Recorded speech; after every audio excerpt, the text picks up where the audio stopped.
that the keynote speaker owns the largest coal stores in the whole of Africa with a combined capacity of over 61,000 metric tons. You can put your hands together for him. He is always driven by the passion of curating jobs for the youth. And as a result, he employs over 7,000 workers in Ghana and beyond. We cannot pretend to finish the introduction without mentioning to you that in the world of politics, Honorable Ken Agyapong is a highly successful and astute politician with over 4 decades of political experience. Just for you to know, he's a founding member of the New Patriotic Party, which was formed in 1992.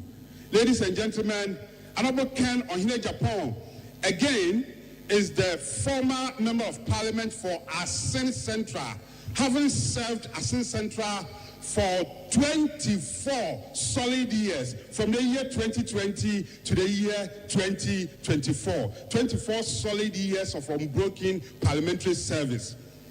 Ladies and gentlemen, just recently, you would agree with me, in the year 2023, the keynote speaker contested the flag bearership of the New Patriotic Party and gave a showdown performance. You can put your hands together better for him. After giving a showdown performance, I am happy to mention that he is still committed to his presidential ambition.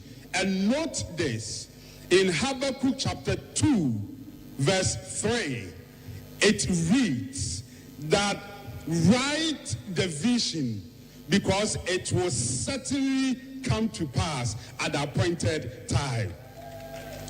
Ladies and gentlemen, get ready to welcome him. The world celebrates him as the father for the fatherless, the hope for the hopeless, the voice for the voiceless, the compassionate man, the incorruptible man.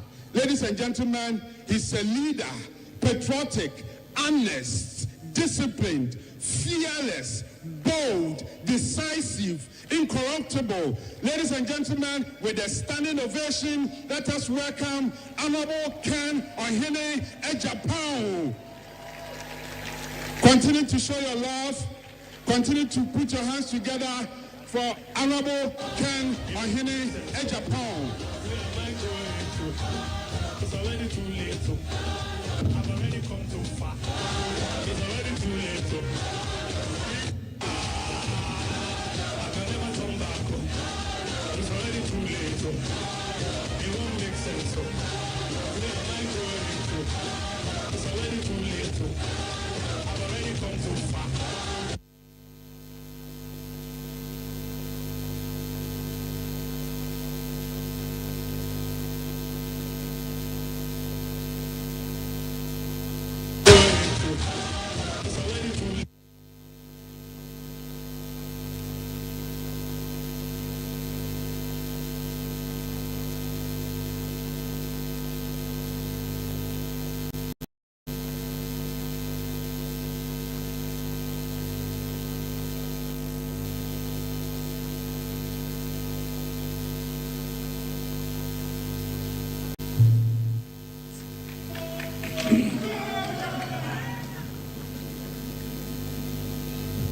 Thank you very much.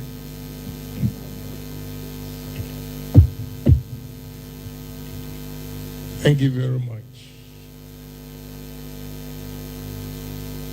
Let me say good afternoon to you all. Before I speak, I first want to extend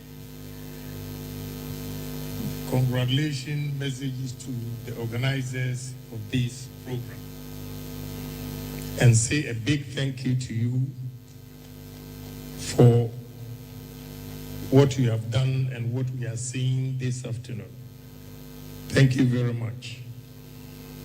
Again, I want to have different phrases here. I don't know the description to give. So I will say a big thank you to everybody present here, including my team. This afternoon, I've been charged to speak on entrepreneurship and leadership. First of all, I want to talk about entrepreneurship before I go to the leadership. One will ask, who is an entrepreneur? Entrepreneur is an individual who takes risk to create businesses and also enjoy the rewards. Simple put. But if you talk about entrepreneurship, I know you are all educated, and therefore you have pretty good knowledge about entrepreneurship. But what you learned in the classroom, although it's applicable when we are really doing business, but there are certain things that are not taught in the classrooms, and which I want to do justice to it, so that you become informed with what you have learned in school and what you are going to be confronted with as an entrepreneur when you come out of college. First, I'll use myself as an example to motivate those of you here, especially the young men and women who have decided to come, leaving everything, your studies. I hear some of you have exams, just to come and listen to me. I will share my personal experience with you for you to know that entrepreneurs are not born, but they are made. Entrepreneurs are made, they are not born. So those of you who take consolation and say that, oh, entrepreneurs are born, and therefore, if I'm not an entrepreneur,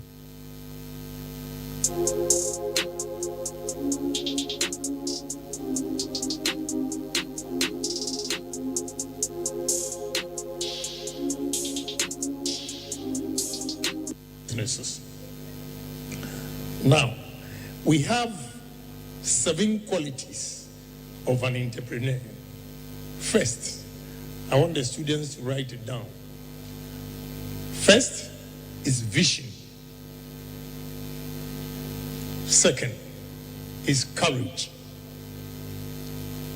Third is integrity. Fourth, focus. 5, foresight. 6, courage. And 7, cooperation. When you have these 7 areas and you focus on it, you can be an entrepreneur.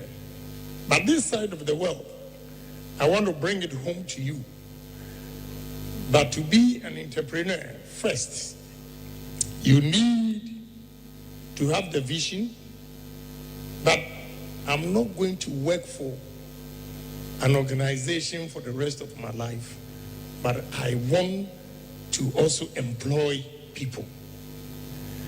When you have that vision, it means you are preparing yourself to become an entrepreneur, one who will create businesses and opportunities for others also to enjoy. And this vision, those who have a vision, is those who think of the future. They are not complacent of today, but rather think of tomorrow, what they are going to do.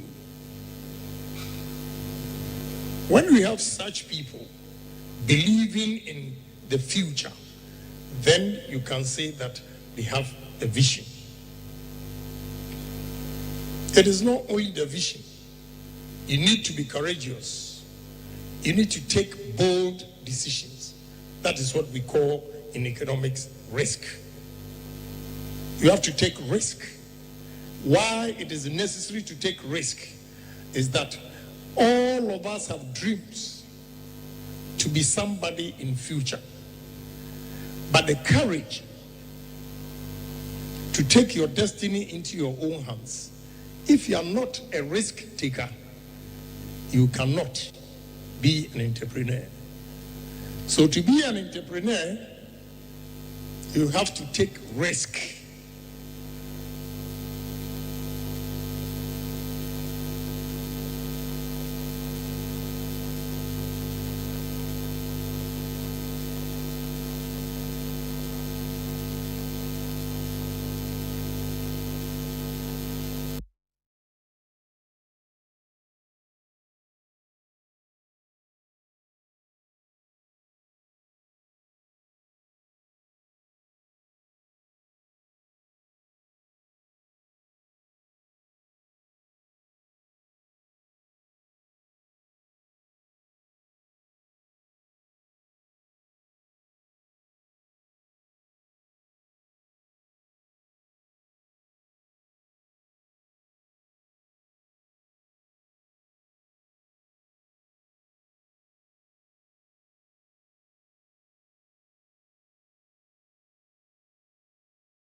So to raise capital, you need savings. You should have the power to save every money that comes to you. When you have saved enough capital, or when you have saved enough to use it as capital, then comes what you think to do with the money. What business am I going to do? You will be combing around to check and see which business will help you, or you're going to make money out of it. So you need to do right investment. And the capital, even in the Bible, what I always say is that it says, seek ye first the kingdom of heaven, and all things shall be added unto thee. On earth, seek ye first capital, and the rest shall follow. When you have accumulated enough capital and established a business, a day will come that when you are spending, you don't even feel it because you have enough. Whereas those of your mates who spent their last resort to buy clothes, to buy shoes, to buy whatever they wanted at that time, you will see the difference, that it will come to a point that you will employ your own classmates to be working for you. So the power of savings, wise investment, will be your trump card over all your colleagues. When you have invested all these monies, you need to work hard. If not, you're going to lose everything that you have saved. Working hard simply means we are here. We are all working at Central University. In Central University, we all make 8 hours, 100 cities. Hypothetically, 100 cities for 8 hours. Who will take the 4 hours extra makes more money than the one who took only 8 hours, because the extra income comes from the extra hours that you put in. So 2 of you who will have the highest purchasing power, the one who works more hours and make more money, obviously will have bigger or higher purchasing power.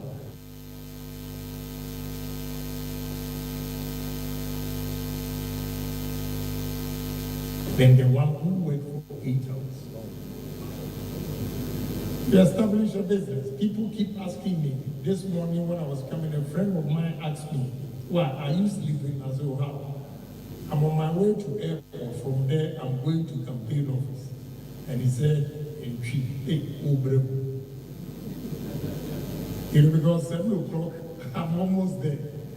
Going to do 1 or 2 things before we come home. You have to work hard. You don't have to be complacent with whatever situation you are in and think you are content with it. In business, you have to be greedy. You have to be greedy and work for more money. And don't be complacent that, "Oh, my 8 hours is enough for me to rest." Such people who believe in the 8 hours will not be the same as people who believe in 12 hours. 12 hours obviously will make more money than the 8 hours. So you have to work hard. After working hard, what else? Every diligence of you becoming an entrepreneur, the key to success is honesty. I did, because when you are doing entrepreneurship, you don't get it in the classroom teachings that the lecturers give. Honesty is key to success. Why I say this is that I have a company that produces plastics, like the water bottles, and the suppliers give credit for 120 days. One of the suppliers came to Ghana to meet me. And when he was coming, he has read about my profile and everything. He came to me and said, Honorable, I want you to help me retrieve my $70,000 from a gentleman. Why? Or the guy took materials worth $70,000 and never paid for 2 years.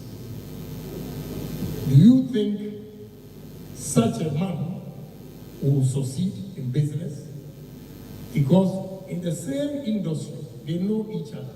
So when your name goes to company A, it tells company B. By the time you realize you are cut off and you are not going to get production materials anymore. So honesty is key to success. Everything that you do. If you have agreement with a company, a friend, anybody that you have agreement with, that when this business is done, you have this city's profit and I'm going to give it to you. Make sure you honor that. If you honor that, he'll give you more money or invest more money, and next time you give him 100 and you will make double out of it. But whatever is given to you, if you are dishonest and you keep the money, I'm afraid no business will be dealing with you anymore. And by the time you realize your business has collapsed.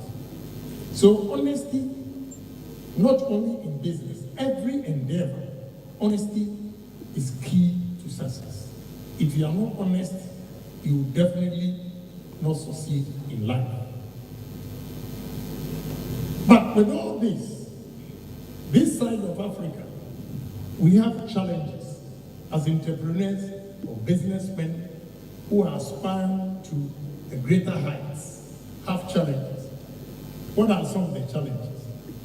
The challenges, one, is our own attitude towards work. Our attitude towards work. I'm sorry, I have to speak the truth. Most of us, or many of us, our attitude towards work is horrible. Why do I say this? I'm sorry, I have to tell you the truth again. Today, we were ready to get to Central University at 10. That is why I go to my campaign office at 7. When we were ready to set off, we had a call that we have to wait because the school is not ready. I have to tell you the truth. Such things do not help productivity, time management. This side of the world, we don't manage our time. And because of our attitude, that when you are invited to a party and they say 10 o'clock, Ghana time, it is only Ghana that they have a different time. When it's 10 o'clock, it's 12. Such attitude do not help businesses. That is why, in terms of businesses, Africans are considered underdogs. So if you want to succeed in life and be a different businessman or entrepreneur, change your attitude. If 7 is 7, if you know 7, you are not going to make it like you did. Again, I praise you for that. At least you drew our attention that the 10 o'clock is not possible. Then we know that this is what we have to do. Anybody who manages his time, anybody who has a positive attitude will definitely succeed in life than those who don't have positive attitude and they do things the way they want. That's the challenge we have here as an entrepreneur. Then also, you are doing business. That our competitors who are foreigners always knock us out of business with the locals or the citizens. Why? They have access to capital. Access to capital. If you are going for a loan to expand your business, the hassle you will go through even to get capital to expand the business is not easy. You go through hell before the bank will believe you. You have to strip naked for them to know the kind of underwear that you are wearing before they accept your proposal. Even when you have been accepted to get the loan, which I advise each and everybody here, I'm not trying to destroy banks, and I'm trying to guide you how to protect your business and interests. Try as much as you can to refrain from loans. Loans. We have ridiculous rates in this country, hovering between 30 to 35%. Whereas our competitors coming from China, India, Lebanon, UK, whatever they come with a loan with interest between 3 to 5%. How are we going to compete with them? That is why you see that Ghanaian entrepreneurs are only doing the small scale businesses. And the large scale businesses you find in this country are owned by foreigners because they get cheaper loans, come in and invest, and their cost of production is cheaper than us because of high interest rate that we take. So one of the challenges is the loan that we take is so expensive that it's not been easy for anybody. Again, another problem we have in this country is culture. Our culture impedes progress. And if you have the same culture in your organization, it impedes the progress of the organization. Why? Here in Ghana, if somebody steals from my company and I fire him, you have Reverend Minister coming to bed, politicians like my colleagues calling me, you have your relatives, your uncle, your father, your grandfather, all of them coming to you to plead with you. Meanwhile, elsewhere in the developed countries, when you are fired, you are fired. Nobody comes to beg for you. Then again, here, when you are fired, you can go to your mother's house, you can go to your father's house, and at least you will eat. In the developed countries, you have to pay your rent. Even if you are staying with your mother, you pay rent. You have to buy food. You have to take care of yourself. And if you lose your job, there is no pastor coming to beg. There is no uncle coming to beg. There is no politician coming to beg. That is why the systems are working elsewhere and it is not working here. So if you want to succeed, I tell you the truth, even your own family, don't employ them. Let them stay home. Don't employ your own family. Let them stay home. When you make the money, you take good care of them. That will say, oh, Uncle Ken, well, you're nice. But if you give him a job and he doesn't do it and you sack him, your cousin will come and a family and it's more than it and one purpose you have for yourself. Meanwhile, if you don't sack them, they will collapse the business. And these same relatives of yours will call you a useless man. A useless man. So you have to be bold. And make sure you protect your interests. And your interest is to take firm decisions. You have to be strict. That's the only way you can make it. Because if you are working with a Chinese company and you get fired, will you get a politician to call the Chinese company? But in my case, you get my colleagues coming to beg. These are some of the disadvantages of Ghanaian entrepreneurs. So if you want to succeed, stay away from all these things and you'll be an exceptional entrepreneur. If not, whatever you've learned in books will not be applicable because of the mindset of the people. So young men and women here, I want you to take your destiny into your own hands and challenge yourself that if Agyapong has done it, I can also do it.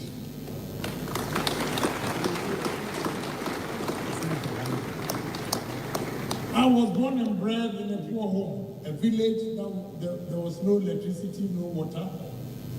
The only chance I got to come to Accra was when I was in secondary school, Form 3 at Sabre College. And every vacation, I was walking on the street, selling. Yes, pick a chocolate, announce it, yes, raw. Yes, pick a chocolate, announce it, yes, raw. Today, I have over 7,000 workers, and this year, I added 350,000. Wow.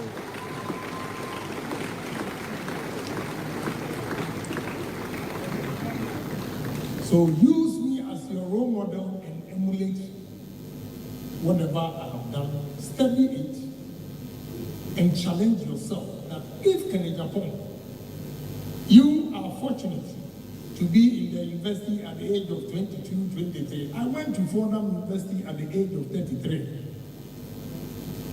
After hawking on the street, washing plates in Germany, driving taxi, and working at the bakery in America, I decided to go to university. And here we are today. So say to yourself, if Agyapong has done it, I can do it too.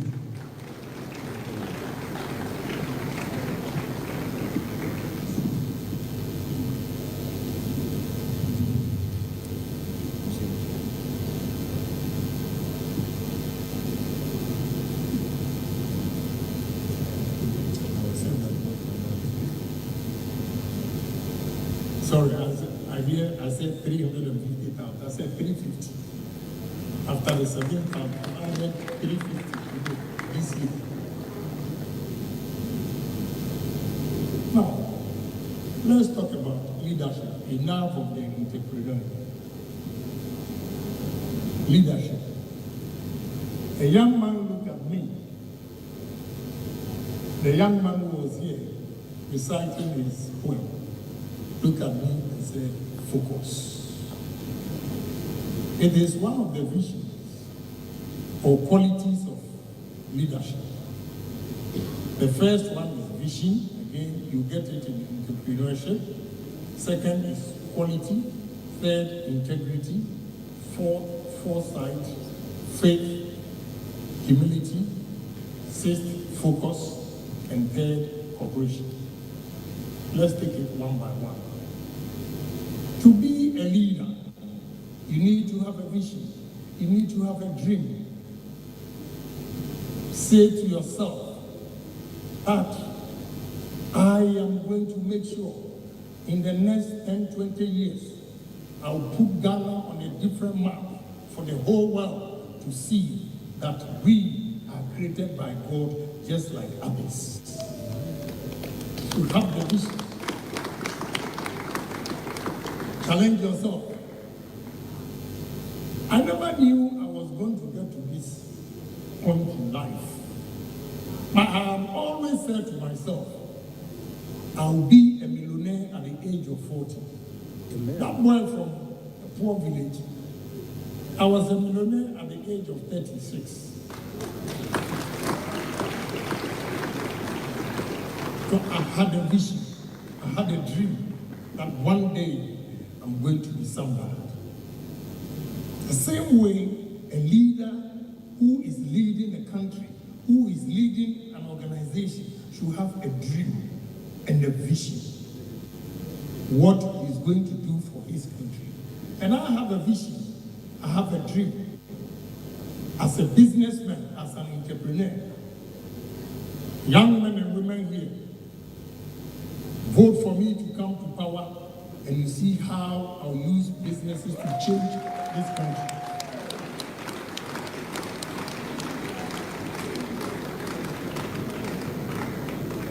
A leader should have the courage.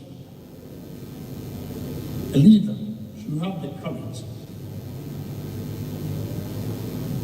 If you don't have the courage, then step aside.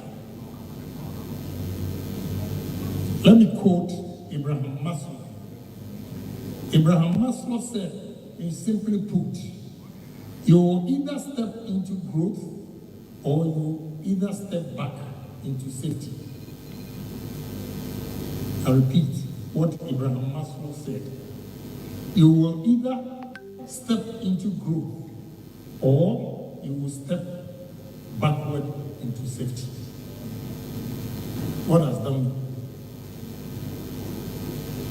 You need to challenge yourself as a leader when you are leading people, when you are leading a country. Now look, what is the problem my country is facing? I stand here as a Ghanaian, and on top of my head, I can tell you the challenge Ghanaians are facing, especially the youth of this country. When we have over 100,000 students coming out of every year, you have only 10% getting jobs. What happens to the 90%? You need a leader who is creative, a leader who is bold and courageous to say that, look, enough is enough. Let us change the status quo and change the narrative.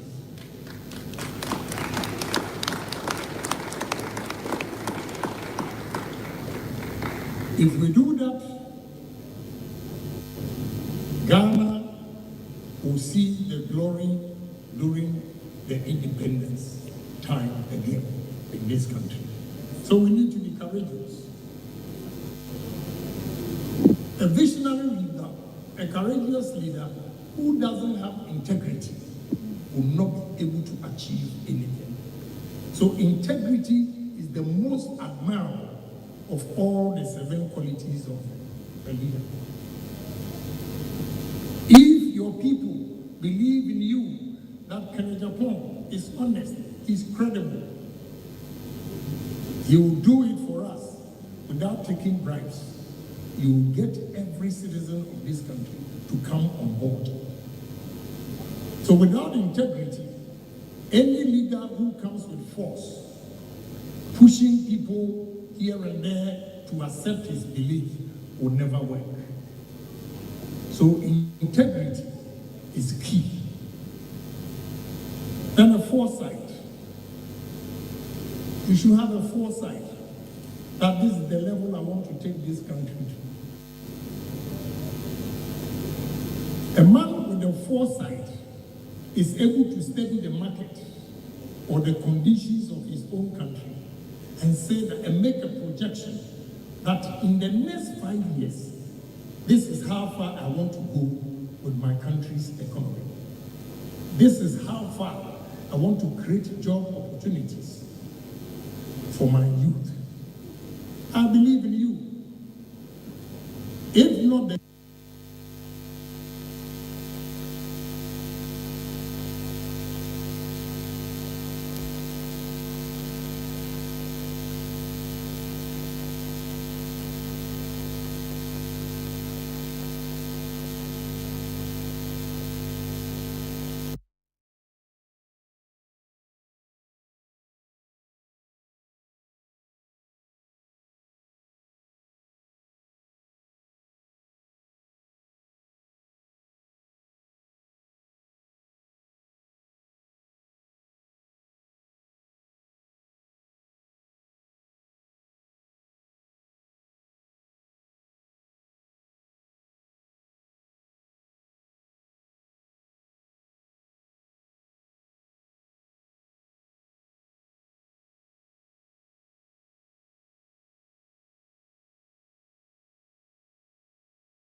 nothing will stop me.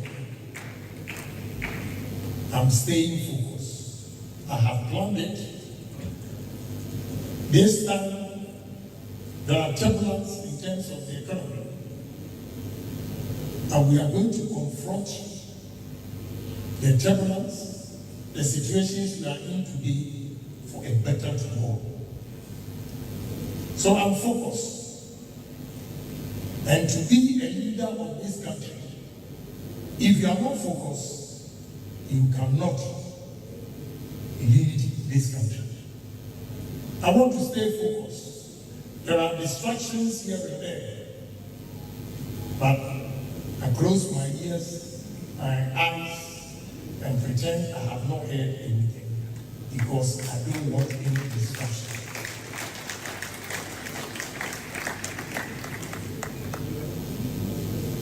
So we're going to do it. The last one of the 7 is cooperation. The cooperation is when you bring everybody together and they help you to achieve it. What I always refer to the cooperation is what we call in economics, I have my former deputy finance minister here, the 80-20 rule.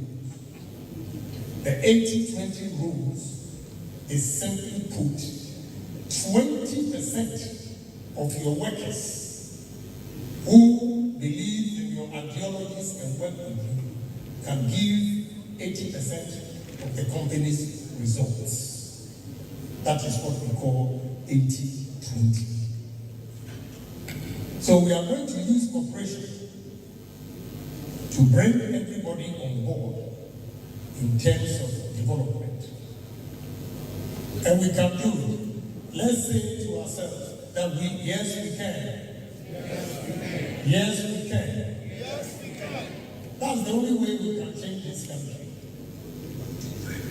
We need the cooperation of everybody to move this country to a level where if 100,000 students come out of college, at least you have 80% of the 100,000 working.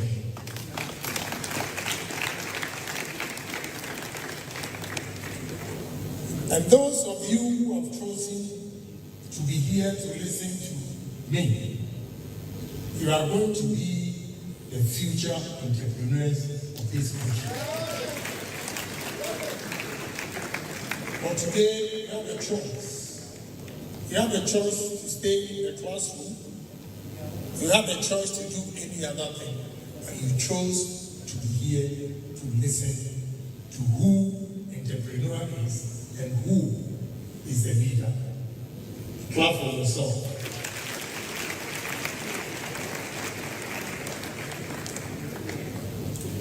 So this afternoon, what we have learned, most of them, you don't get it in the classroom. It comes from personal experience. So I share this personal experience with you and give you confidence that each and every one here should take his destiny into his own hands and say that sky is the limit. Don't be complacent. Don't be a myopic thinker. Don't be complacent and think everything that you have is enough for you. Strive hard and make more money, create more businesses. That makes you a better person in society than anybody who did not come here to listen to this message. So young men, young women present here, I want to take this opportunity to thank you for giving me the opportunity to share these few ideas with you. And I know we are not going to get everybody to come on board to be an entrepreneur.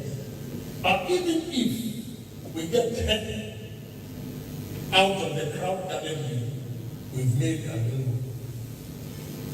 And definitely one day will benefit from it. So say to yourself, if Agyapong has done it, I am also going to do it. And I can do it even better than Agyapong. Thank you very much. God bless all of you.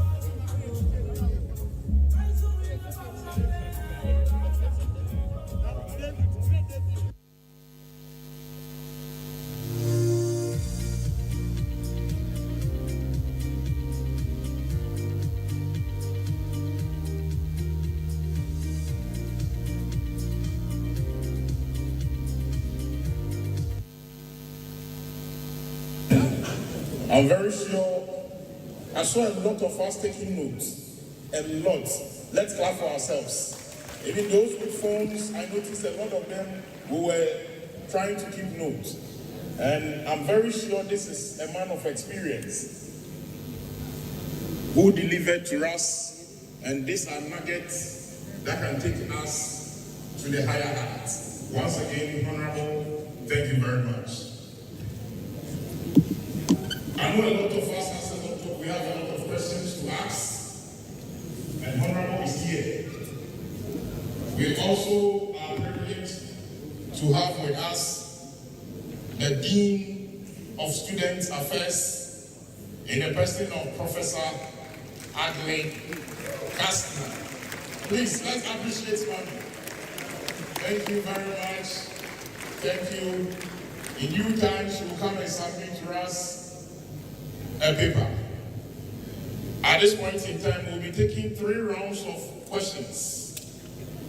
The first round will take 5, then we come second round 5, and then third round 3. Then we are good to go. Let your question be short and straight to the point. We would, let's see, if you have questions, just lift up your hands. Yes. Steve. Happy to see you. Oh, you are here. I came because of that. Hello. You mentioned your name and who you are and where you come from. All right, so we are taking 5. Where is my whoever, please? So let's see the first 5. Just let's 1. The first 5. 1, 2, 3. Please be standing for us. Just first 5, please. Let's be on our feet. Be on your seat. Okay. Okay. Thank you very much. Please, you mention your name and then straight to the question. Thank you very much. My name is Wisdom Asamoah from Prosper High School. The question goes to Honorable. Suppose you are starting a business from the scratch today in today's economy. Please, how will you start? What are the do's and the don'ts that you have to take notice of? Thank you very much. All right, thank you very much. Thank you very much. My name is Kennedy Johnson. Please, I have 2 questions. 1, I think many youths are discouraged by corruption, nepotism, and lack of support in the system.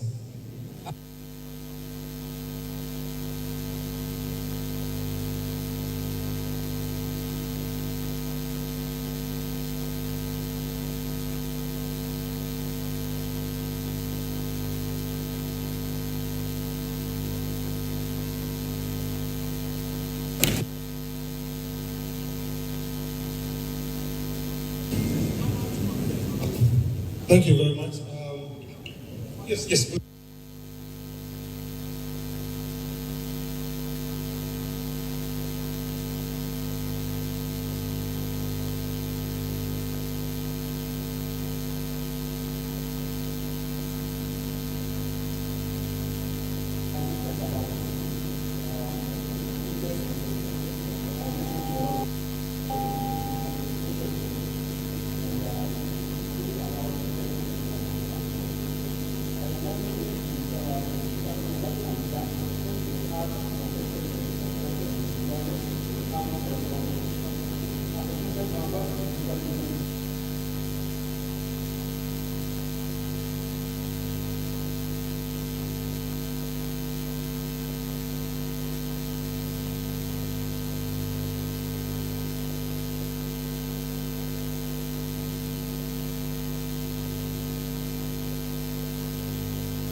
have really tried to understand the economic landscape here.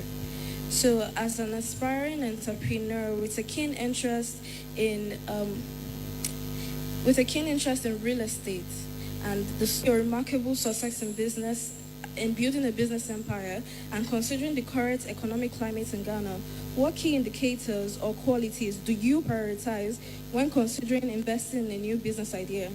Furthermore, what crucial advice would you give regarding securing initial funding or Okay.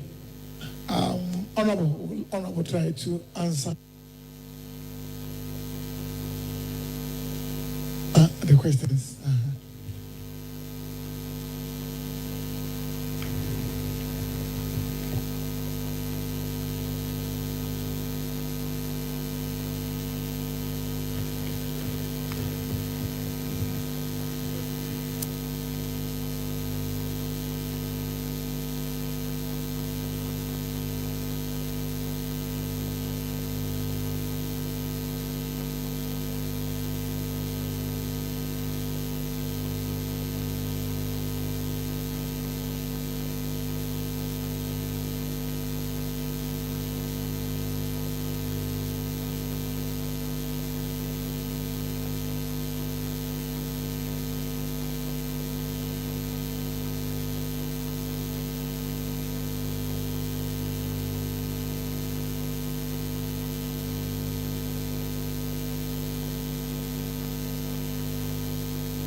The first question was, how will you start a business today, considering the, economic environment? What I can tell you is, it depends on your capital, what you've decided to do. But to start a business,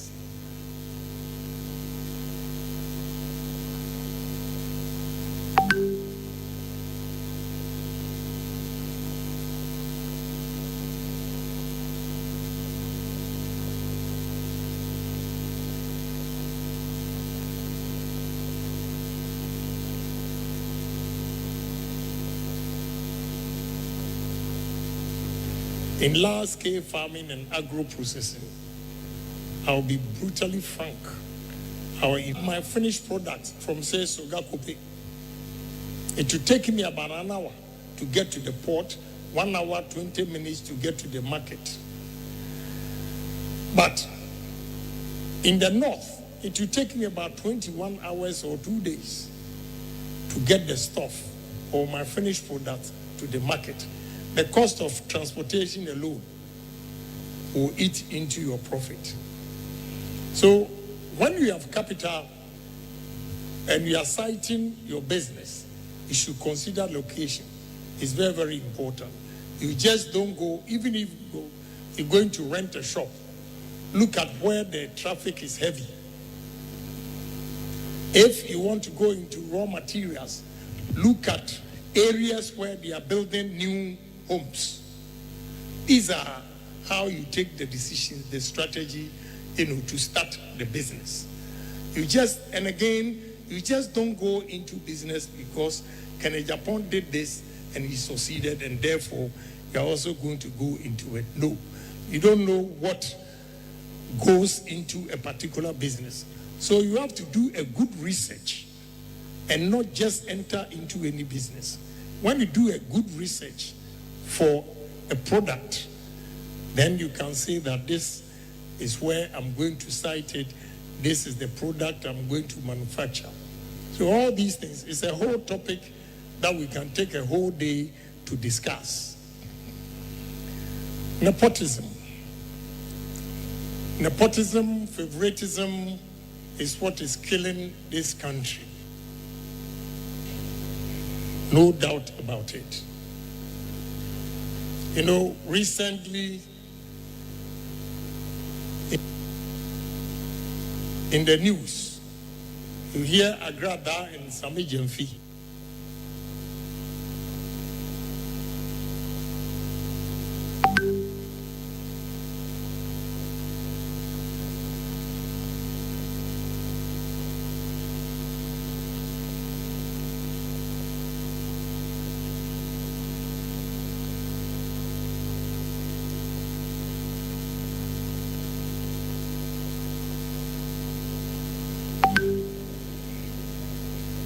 No, if I were the president,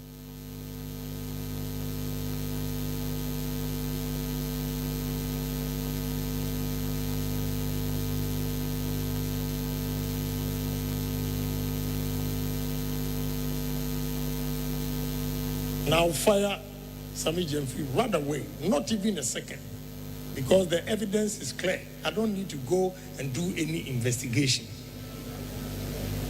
to serve as a deterrent. Young men and women complete their university education, they did their national services, and even national service, you have to pay to get a good company to work with. If you don't know a politician, you cannot even do your national service. All these things are impeding progress, and because of that, because of nepotism, we always employ square pegs in a round hole. It is not very easy. In business, I would have gone far than where I am today if I'm not a politician. Why? Because I belong to one political party. If there's change of government, they attack your business. The new government attacks your business. Even your own government, a friend might look at your face and they don't like it and try to kill your business. But if you're a politician and you are not a businessman, it's different. You don't feel the pain. But if you're a businessman and you are still doing politics, it is not very easy.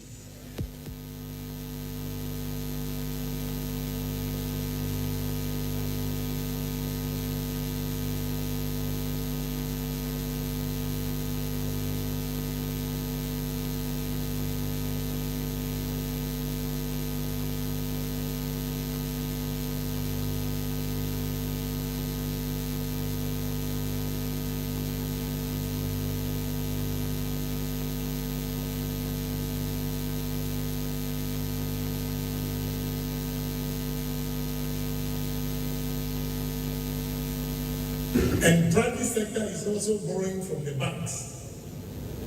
It makes it very difficult for the private sector to get a lower rate. 2, Bank of Ghana sets a prime rate at say 22%. Where on earth do you set the prime rate at 22% and expect the bank with all the risk also to give to customers at 25. So right from day one, the Bank of Ghana regulation is nothing to write home about, and therefore we have to do something about it. Again, production. When we create businesses, the government will get taxes from workers, the businesses, they pay their annual taxes and everything, the corporate taxes. When the government has enough money, it will bring the rates down because they will not be competing with private sector for loans to do other projects. So creating more employment and flooding the market with goods and services will also bring interest rates down. Today we are talking about dollar. I hear in the news all over. The economists will tell you if they are fair and they are not playing politics with it. It is not a magic from NDC government. It's not a magic from NPP government that is bringing the dollar down. It is Trump and his policies towards the rest of the world's economy that people are not demanding dollars as expected. So the dollars are sitting there. Now they are competing with China. So whatever they are saying, if Trump and the world come together again, you will see that our country did not put or implement any policies that will bring the dollar down. So whatever you are seeing here is temporal. I am telling you, it's temporal. It is not any economic gurus in this country that is causing the city to appreciate and the dollar to depreciate. It is the wealth market that they are not demanding the dollars as much as they used to. That is why there's no competition and supply of dollar is exceeding the demand. As simple as that. These are basic economics principles. So we have to be careful with what you are saying about interest rates and all those things. It's not magic. It is the world economy that is falling apart. And the demand for the dollar has gone down. Somebody asked about punctuality.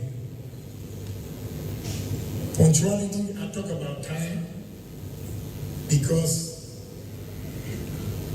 if you become disciplined with your time, it affects everything that you do, even the decision that you take.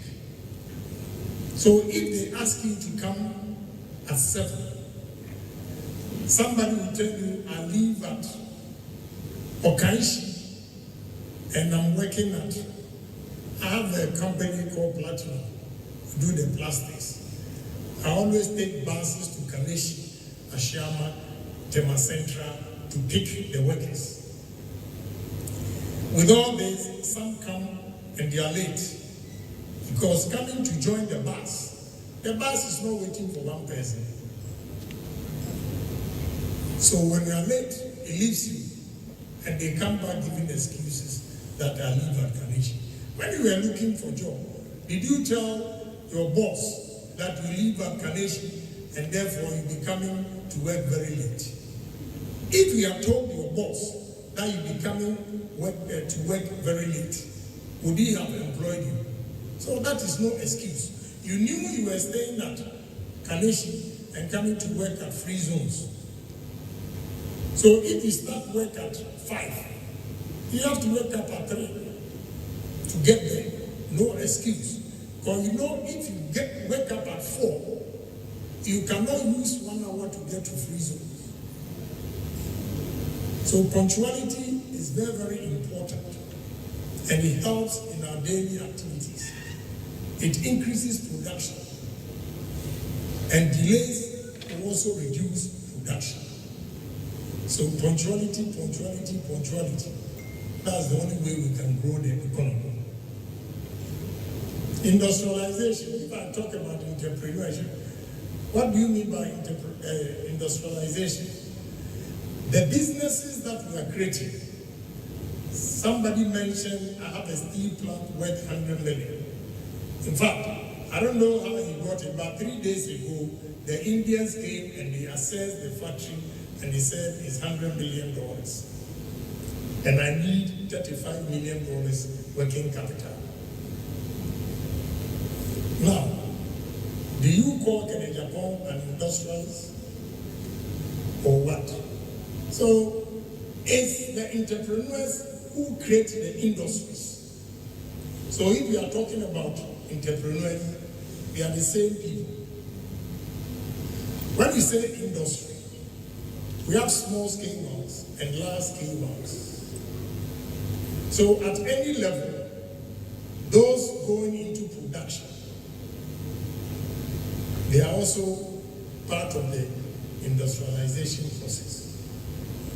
So entrepreneurs are leaders of the industries, and therefore, don't get it wrong. They are the same. Language. Very interesting point. See, if we're able to use our own language, in Ghana here, they always say, oh, if you can't speak good English, it means you are not intelligent. That is what we call in Latin, fallacy of argumentum ad hominem.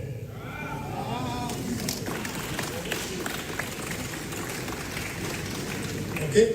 Because I have about 27 Indians at site now. You know, I have always had the impression that India is an English-speaking country and therefore they all speak English. It's not true. I took them to Noble restaurant one day, having lunch with the workers, the Indians. And all of them here are engineers. But they can't speak English. Only few. They use their language. And they are fixing all these machines. Those of us going to Accra will pass by the factory for you to see. So, look, I would have been one of the brilliant students if I had used my own language. I was born at Asylum. I'm from Papa. You know, at the Southern College, when we speak, they will call me, and the young ones from Radio Quake, Morning Star Association, they all turn their back. The teacher, the master was, yes, the gentleman back there, and they will turn and look at Kwame Agyapong, Anu Blofu Cheme. You know, we struggle to use the white man's language. So I think it's very interesting point that you've raised, and we need to discuss further. Maybe we've gone too far, so many years, but it's still worth trying. In our own language, you see many people coming out with flying colors. Real estate and stock exchange. My lady from Nigeria, this side of the world, there are two types of real estate. I have failed in real estate. Why? Because I build or buy and rent. Have so many houses empty, apartments and cantonments here and there, they are all empty. Those who benefit from real estate are the builders, those who build and sell. And you see, like that is not a lucrative business. I'll give you one example. The new factory that I bought that employs 350 people. I did not pay more than $4 million for that factory, and is employing 350 people.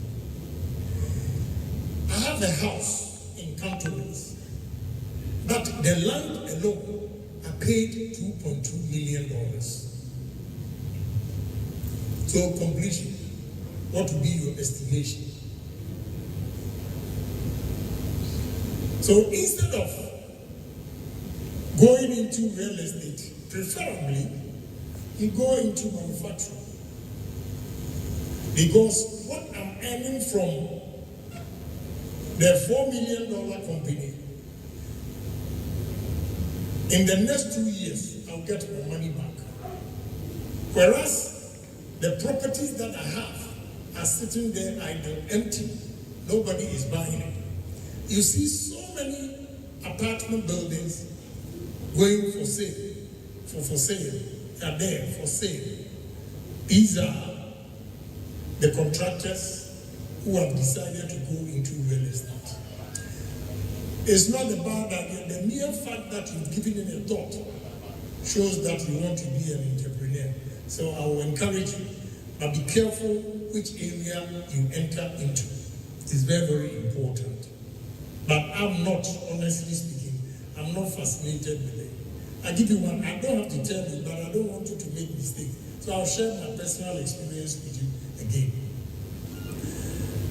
I put 3 million aside, 1 million at the bank for my new house, 1 million to complete my new coastal, and 1 million to do the earthwork, the civil works at the steel plant.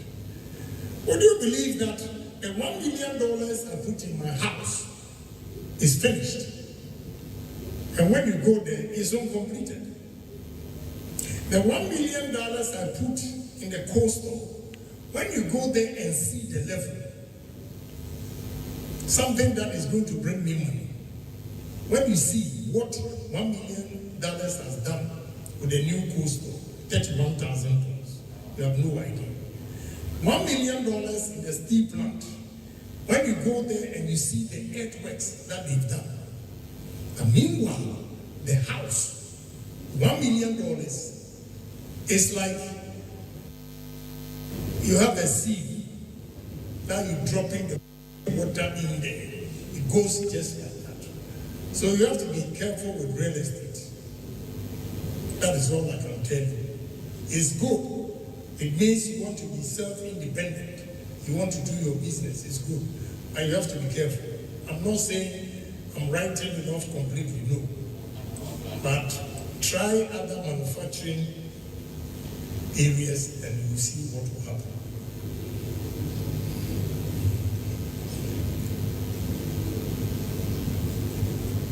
And stock exchange. With what I'm doing with industries, I call it lazy approach. You know, one of my daughters worked at the Google, started buying stocks. One day, said, "Daddy, let me show you. I made $432,000. No, she's just about 24. I think this February she was 26. $432,000. Just about 2 months ago, the 432, because of the volatility of the stock exchange, the money dropped to about 200,000. But if you put it in a business where you have time to manage it yourself, you will see the outcome. They are in America and they don't know this kind of manufacturing and how they are going into it, and therefore they're going into stocks. It's good, but I call it lazy approach. Because you can spend about $300,000 and have this water manufacturing company. And in the next 1 year, you get your $300,000 back. So stock exchange and real estate. If you are into business, this side of the world, you see that stock exchange and real estate, they don't bring money. I'll give you a typical example again. Donald Trump, when we were in America with Trump Palace and all those, then you have MC Palace, all those. Now the tech guys have taken over. The tech guys, technology guys, they've taken over. So you should watch the trend, how it's going before you invest. Priority. I mean, when we talk about priorities, you should set goals for yourself. And the goals that you set, some are more important than the others. So you have to start. Another example, I'm a pragmatic guy and therefore I always want to give practical examples from my own experience. I stole idea from Honorable Speaker. A friend of mine was going to buy a car at $250,000.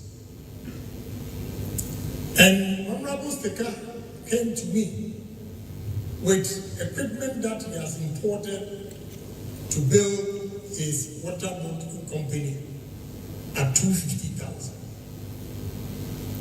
Whose priority is right? Because when you buy a car at $250,000, You take it out of the showroom to your house, the value depreciates right there because you drove the car from the showroom to your house. Depreciation sets in. Whereas when we set up the factory, appreciation, it appreciates in value. So every individual should set his priorities straight. Some of them are just lavish. Some of them, when you invest in, it assures your future. So priority in every decision making, you have to prioritize the most important point first, the most important project first, before you go to others. Then the last one, we talk about savings. You need to save. No matter how small your money is, if you want to raise capital and you have a vision, you have a dream to be yourself one day, you have to save your money, no matter how small it is. But one day, you accumulate enough capital to invest. So do not think that you have a dream, a good proposal, and you are going to bank for a loan. You are going to work for the bank for the rest of your life. I hope I have exhausted the questions so far. Thank you very much.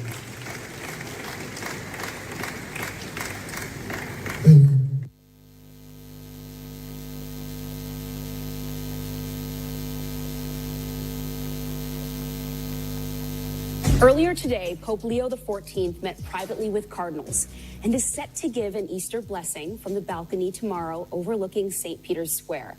Yesterday, the Pope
in Ghana. There is a lot about her. She's been on the board of Ghana Immigration Service as the board chairman, and I see a long resume. She's been on a lot of international bodies. Ladies and gentlemen, she's also the national president of Accra Girls. So if we have Accra Girls students here, with a clap offering, shall we welcome Professor Adelaide Castina to deliver her paper for today. Thank you very much, Mami. Thank you.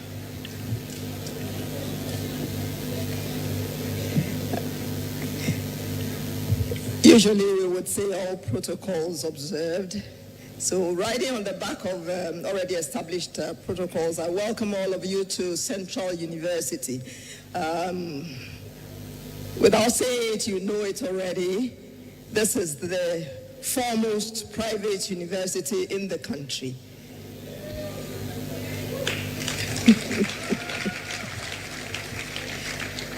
So we blaze the trail. So it does not surprise me that Honorable Kennedy Agyapong said that he had to come here. I did not want to say that first, but he has to come here. Honorable Kennedy Agyapong, dignitaries with you, I acknowledge your presence, and I extend the warmest of welcome from the Chancellor, the Pro-Chancellor of this university. You know the Chancellor in the person of Dr. Mensah Otabil. We have Pro-Chancellor as well in the person of Mrs. Joyce, Dr. Joyce Ayi, Madam Joyce Ayi. And then we also have our Vice Chancellor in the person of Professor Bill Buena Pupulampu. We have a Pro-Vice Chancellor. I extend his warmest welcome to you as well, the Registrar, and then the entire management of this university. So you are most welcome, and we are happy to have you. I am happy that Honorable has already touched on a lot of things, and he teased out our core values without even probably intending to do so. And it indicates that we are indeed on track in accomplishing the mission of this institution. And simply put, Central University seeks, by way of mission, to raise transformational leaders, And we achieve this mission through our core values. And the first one is faith. The second is integrity. And the third is excellence. You can't miss. So, as you spoke, I could see all these in your delivery. You spoke about faith. We believe that faith in God consolidates everything. The fear of God is the beginning of wisdom and knowledge. And when we fear God, we do not cheat our neighbor. We become very serious leaders, and we make sure that the flock are well taken care of, or the nation is well taken care of, utilizing God-given resources. You spoke about integrity as well, and I always say that the office of the prosecutor would become redundant if there is integrity even in leadership. So integrity is significant even in business and in entrepreneurship. Excellence, we cannot miss. And I always say that when we talk about excellence, it does not mean that when you are competing with your neighbor and you cheat your neighbor, then you have excelled. But you work on your own talents, your gifts, and your capabilities. You talked about core competencies. You talked talked about comparative advantage, and these are areas that are very significant. Ghana has got a lot of resources, natural resources, but we need to develop those natural resources, add value, and make sure that we can create some core competencies, unique capabilities, such that even to copy or emulate becomes difficult. And then we hold the patent rights, and then we can really generate a lot of income from those unique capabilities or core competencies. So then we gain competitive advantages. We want to address issues like our trade deficits. So balance of trade, trading with our international partners, we are importing more than we export. And if entrepreneurship is in the forefront of the activities of the Ghanaian business world, I am sure that we will export a lot. There are millions of products that come to mind that Ghanaian entrepreneurs can just pick one after another. I normally say that everybody loves baked beans. But what is baked beans? Maybe beans with a little bit of sauce, and they have baked in a unique way, and we all, children and everybody, loves it. What about our own beans, the cowpeas and other things? We have not canned these enough. So these are some of the things that I wanted to talk about. Going further, I also want to speak, since we are talking about leadership, I want to talk about certain qualities or functions of a leader.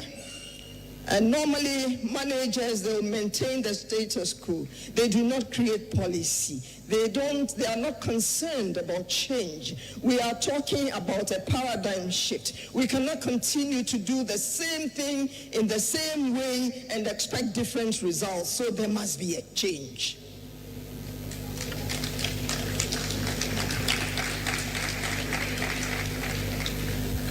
So I am saying here that when we are looking at leadership, leaders focus on the future.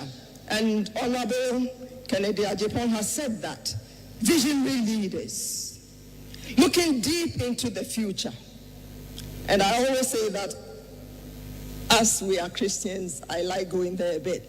Although the vision tarries, it will surely come. Just keep working at it. Ghana wants to become a middle-income country, talking about some $2,000 maybe per capita, then we need to work at it. All hands on deck. The natural resources are there. The arable land is there. We have got a lot that we can package and sell to the international markets. We can feed the whole world. So leaders focus on the future. They create change.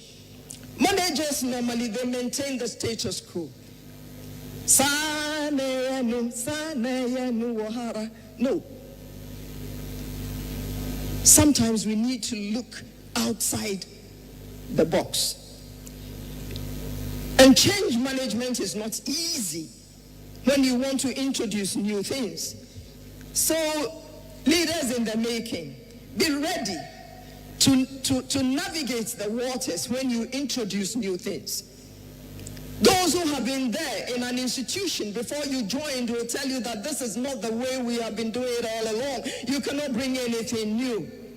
But be ready, as long as you know that the end point is admirable, then let change come. So I sometimes define vision.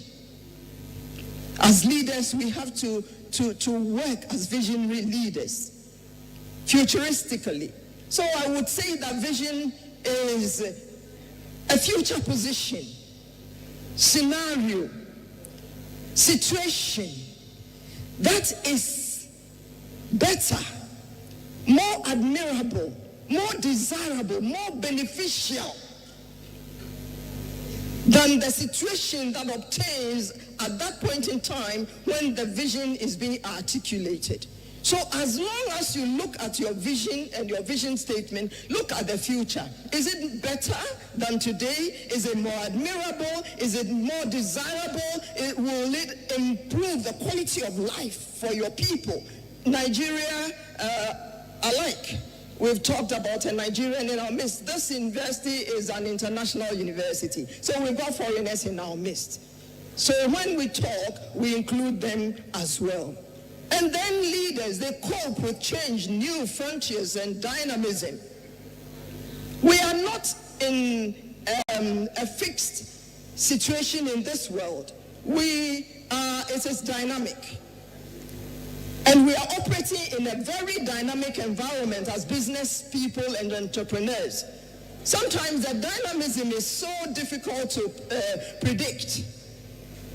And the environment is so complex. But yet, you have to survive and make a difference. Leaders, they initiate policy as well. So, Parliament is, I didn't want to go there. But leaders, they initiate policy. So, you create new policies, you implement with caution and ensure that the desired results are achieved. And then we can say that leaders also create culture and structure.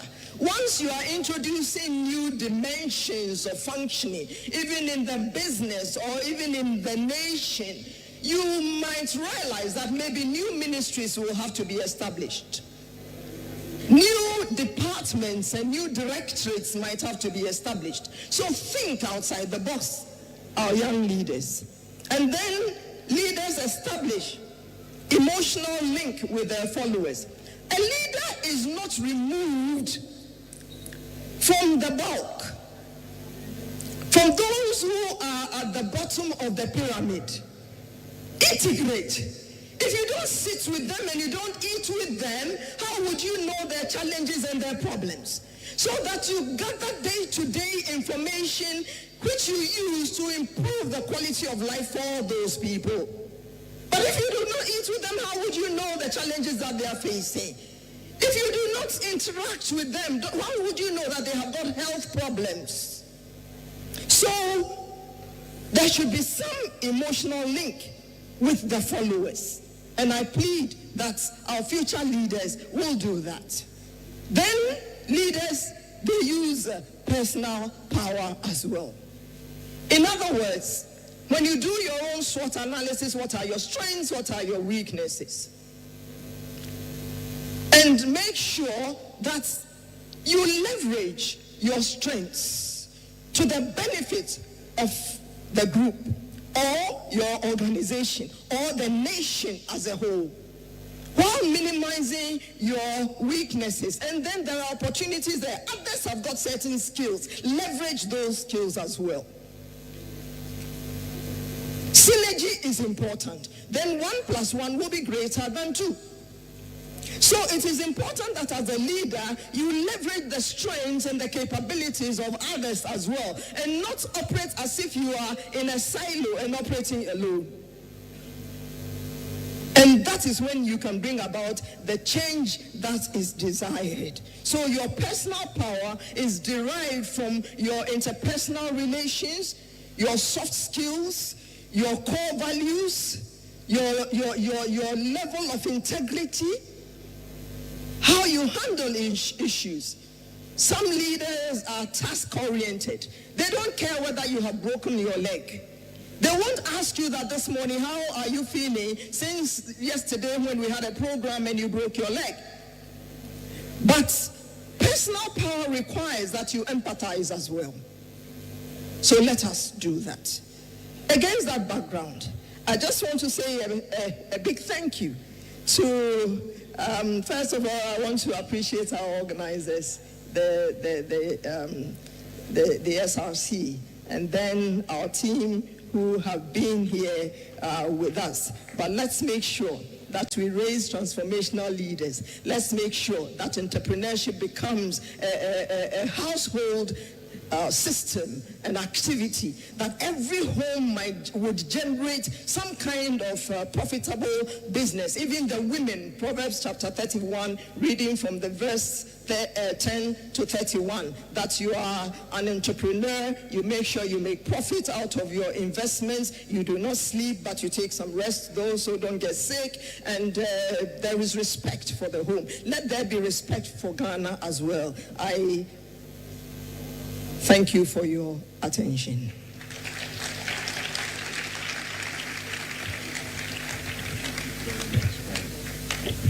Oh, we can do it better. Thank you, thank you, thank you.